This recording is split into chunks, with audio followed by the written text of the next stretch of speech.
I can put it in more down-to-earth terms. When Adam was in the Garden of Eden, God's will was this: Adam, there's an orange tree over there. You need some orange juice this morning? Go and get some orange juice. That was the Father's plan. That through his friendship with Adam, Adam would know what God was thinking.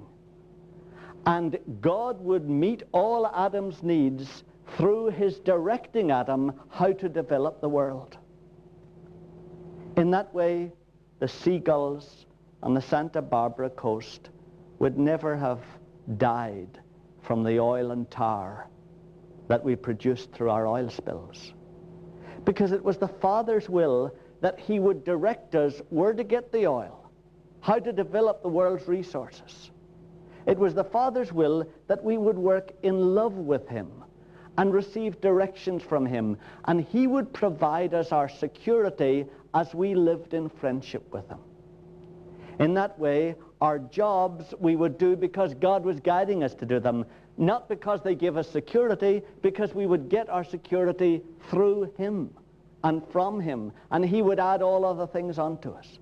So that was his will, loved ones, that in friendship with him, we would get all the sense of security that we needed, because that's what love gives you, you know that, and all the sense of significance or importance that we needed, because that's what somebody who loves you does for you, and all the sense of happiness, because you know if you've had a dear friendship or a dear loved one whom you cared about, you didn't need anything else. You had all the happiness you needed with them. That was the Father's will. Now, loved ones, what happened?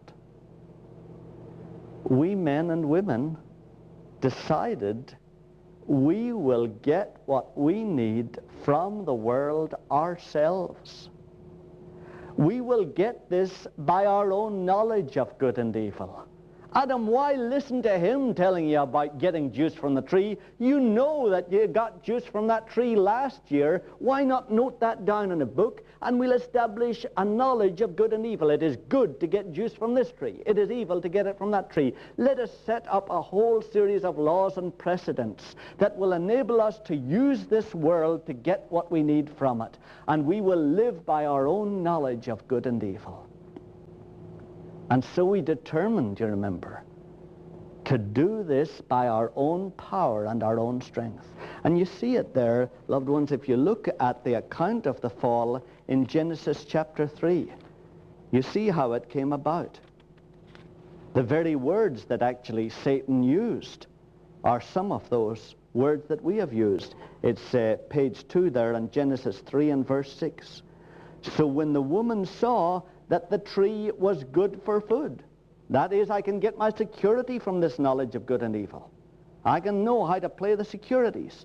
I can know how to play the stock market. I can know how to do my job better than everybody else so that I scramble to the top of the heap and get a better salary. I can get food from this if I use my head and avoid what is evil and get what human beings say is good. And that it was a delight to the eyes. I can get happiness for myself. I can buy a boat with this money. I can buy a motorbike with this money. I can buy a nice house. I can get happiness with these things. And that the tree was to be desired to make one wise. I can get power using my mind to control other people. Through my knowledge, I can gain significance and importance and influence for myself. And loved ones, what we did was we turned away from God himself and we turned to the world.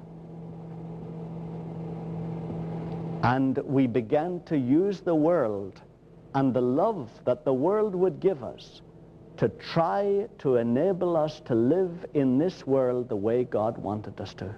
In other words, we were still aiming at being in his image. We still wanted to be God, but we wanted to take his place. We didn't want to be his children in love with him. We wanted to be God. We wanted to control things.